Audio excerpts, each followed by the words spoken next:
벌써 33분이 돼버렸어. 끊어져가지고 제가 마지막으로 하고 싶었던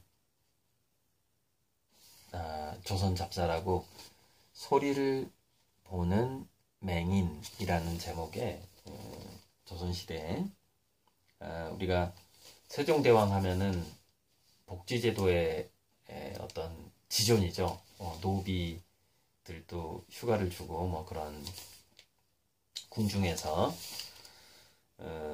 지금 전에 제가 본 기억에 의하면은 지금 공무원 복지제도보다 세종 때 그 공무원 복지제도가 더 좋았더라고요. 자, 그런데 그 즈음에 조선시대에 관현맹이라고 맹인들을 연주자로 악기 연주자로 키우는 그런 학교가 있었고 그리고 그런 사람들을 많이 고용을 해줬다라는 겁니다. 국가에서. 그래서 세종 때 선발한 맹인 18명에게 음악을 익히게 했고 그래서 각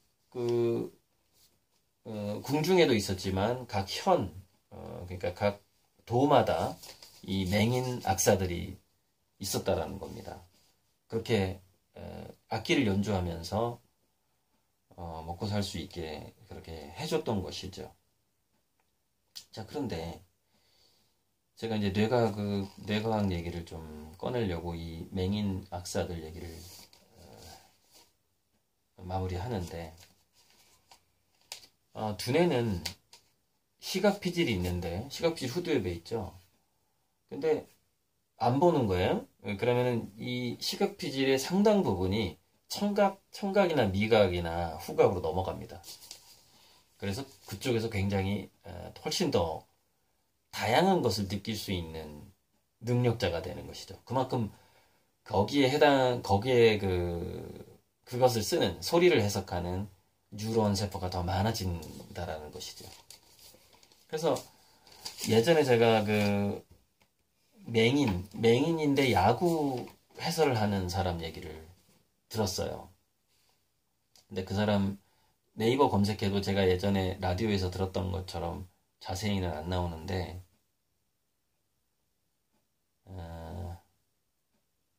찾아볼게요. 맹인 해설사. 여러분들도 맹인 해설사 정도 치면은 아마 그 사람밖에 없기 때문에 딱 뜰 건데 오씨 안 뜨네. 맹인 야구 해설사로 쳐야 되겠네. 맹인 야구 해설사. 뜨네요. 메이저리그에 맹인 야구 해설가가 있어요. 해설사 하니까 안 뜨는구나. 해설가. 엔리케 올리우라는 어떻게 생겼냐면 이렇게 생겼어요.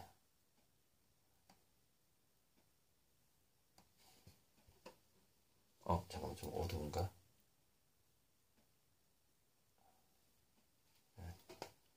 엔리케 올리우. 맹인인데 야구 해설을 해요.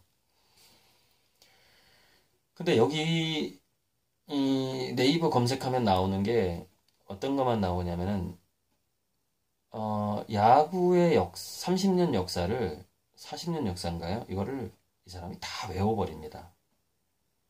그리고 지금 현재 야구 하는 30년 역사내 야구하는 사람들도 다 외우고 뭐 그 야구인들의 가족사까지 다 외우고 그래서 너무 이야기가 풍부한 거예요. 뭐 이렇게 왜 우리가 스포츠 해설하다 보면 중간에 좀 이렇게 쉴 때도 있고 좀 지루할 때가 있는데 이 사람이 해설하면 지루하지가 않은 거예요. 아는 게 너무 많으니까 야구에 대해서. 그런데 이 네이버 검색에는 안 나온 얘기를 하나 해드릴게요. 제가 이제 예전에 이 사람을 다룬 하나의 특집 라디오 다큐 같은 걸 들었는데 자 야구 해설사인데 이 사람이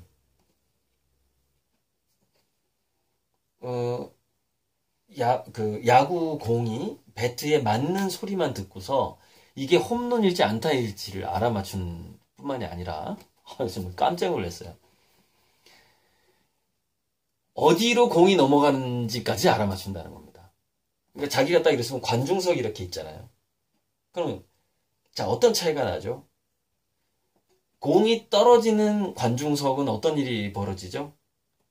그 공을 받기 위해서 함성을 지르지 않죠. 그죠? 아, 막 박수치고 함성 지르는 게 아니라 공 잡으려고 막 거기 막 우왕좌왕해지잖아요. 그 미세한 차이를 느끼는 겁니다. 그래서 홈런된 볼이 어디로 넘어가는지까지 감지를 해요. 그 다음에 그 소리만 듣고, 배트 소리만 듣고 어느 정도로 강도로 맞았다라는 점. 그 다음에 이게 보세요. 공이 날라오는데 이게 배트예요. 공이 날라오고 있어요. 배트예요. 이렇게 맞는 소리하고 이렇게 맞는 소리하고 파울 이렇게 맞는 소리하고 소리가 달라요. 소리가 다르니까 이게 그 타구가 어느 정도 나가는지 그리고 이게 빵 치면은 그 음성이 촥 울리잖아요. 그러면은 마치 그 뱀의 두 개 혀가 있죠. 이렇게 혀가 이렇게 뱀의 혀가 이렇게 갈라져 있잖아요. 이렇게. 뱀의 혀가 왜 갈라져 있는지 뭐 모르시는 분을 위해서 제가 간단하게 설명드리자면은 뱀 혀 끝에 냄새 분자를 묻힌 다음에 입 안으로 다시 혀를 이렇게 잡아 당겨요. 근데 혀 끝에 묻은 그 냄새 분자를 그러니까 뱀은 이렇게 코가 밖으로 나와 있는 게 아니라 후각망을 세포들이 입 안쪽에가 있어요. 입 위에가 있어요. 그래서 혀를 내밀었다가 안으로 당기면서 혀 끝에 묻은 그 분자의 농도를 계산을 해요. 농도의 계산을 해서 후각세포로 전달을 시킵니다. 그러면은 오른쪽에 그 냄새 분자의 농도하고 왼쪽의 냄새 분자의 농도가 다른데 그것에 의해서 그 냄새의 흐름의 방향을 파악합니다. 그래서 쥐가 어디 있다 이걸 알아요. 쥐 오줌 냄새 같은 거 다 맞는 겁니다. 그래서 찾아내죠. 그래서 표적을 찾아내면 어떻게 하죠? 그때부터 적외선 우리 인간이 못 보는 시각을 갖고 있어요. 그 적외선도 감지를 해요. 뱀이 대단합니다. 파충류의 그 능력이라는 것은 어마어마해요. 마치 그거랑 똑같아요. 자, 이 사람은 굉장히 이 청각이 예민해요. 자, 땅 쳤어요.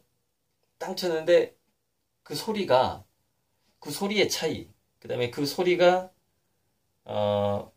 반사되는 이렇게 울림의 차이 이런 것들, 그 공명을 하는 데서 스타디움에서 그 울림의 차이, 그리고 관중들의 함성의 차이 이런 것들로 이게 1루탄지 2루탄지 홈런인지 파울인지를 알아낸다는 거예요. 청각만으로도. 이게요, 이 엔리케라는 맹인 야구 해설가가 할 수 있는 어떤 그 능력이 네이버에서 나온 것과는 전혀 달라요. 훨씬 놀라운 능력을 갖고 있습니다. 청각만으로. 그러니까 제가 이렇게 그러니까 이런 이야기를요 누가 이렇게 워드로 쳐가지고요 인터넷에 안 올려요. 여러분 제가 지금도 여전히 제가요 인터넷 검색보다는요 책을 읽으면서 정보를 더 많이 얻어요. 최근에 신문에서 정보를 많이 얻는데 신문에서 제가 이렇게 신문 해설을 할 수 있는 이유는 뭐냐면은 이미 제가 책에서 얻은 정보를 신문에서 다루기 때문이에요. 그러니까 신문에서 다룬 이야기를 저는 책에서 봤던 것을 이렇게 섞어서 말씀을 드리는 거거든요. 제가 독서를 꾸준히 하지 않는다면 신문 비전을 할 수가 없습니다.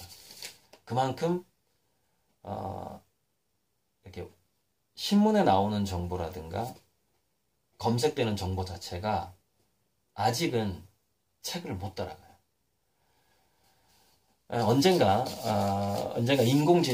인공지능이 우리가 개별 맞춤 인공지능 시대가 왔을 때는 그때는 이제 책이 정말 소용이 없는 모든 책을 다 아는 인공지능이 우리를 위해서 일을 해주게 되니까 그런 시대가 올 겁니다만 그 과도기에서 저 같은 이제 책 읽기를 좋아하는 다독가가 어떤 역할을 하게 되는 것이고 근데 지금 저는 아이들한테 책을 열심히 보라고 교육시키지 않습니다. 게임을 하라고 교육을 시키거든요. 왜? 시대가 달라졌거든요. 인공지능 시대가 오고 있고, 가상현실 시대가 오고 있고, 가상현실 속의 도시를, 부동산을 파는 시대가 왔어요. 여러분, 가상현실의 도시를 부동산으로 팔게 되면 어떤 일이 벌어지죠? 실제 현실의 부동산 가격이 떨어지게 돼요. 그러니까 지금 부동산 가격, 땅값, 아파트 가격이 그 부동산 한습을 이렇게 얘기하거든요. 대한민국은 인구가 많은 데 비해서 이 땅이 좁기 때문에 땅값이 잘 안 떨어진다 이렇게 얘기하거든요. 아니에요. 떨어져요. 일본에서 지금 상속 부모가 죽었을 때 일본이 우리나라보다 보유세가 좀 높은 것 같아요. 뭐 정확하게 얼마나 높은지 지금 모르겠어요. 그냥 검색해보면 나오니까 한번 검색하시면 되고. 보유세가 높으니까 뭐냐면은 땅을 상속받지 않는 거예요. 상속 포기제가 늘어나는 거예요. 그래서 일본에서요, 상속을 포기하거나 주인을 찾을 수 없는 땅이 거의 10%입니다. 우리나라 상상할 수가 없는데, 일본이 대략 20, 30년 앞서가잖아요. 우리나라가요, 20, 30년 후가 되면은요, 주인 없는 땅이 많아져요. 주인 없는 땅. 그러면 그 젊은이들은, 땅을 가진 부모가 돌아가셨을 때, 그 땅을 상속받지 않고, 어디에 관심이 있죠? 가상현실 속에 있는 도시에 관심이 있는 겁니다. 가상현실.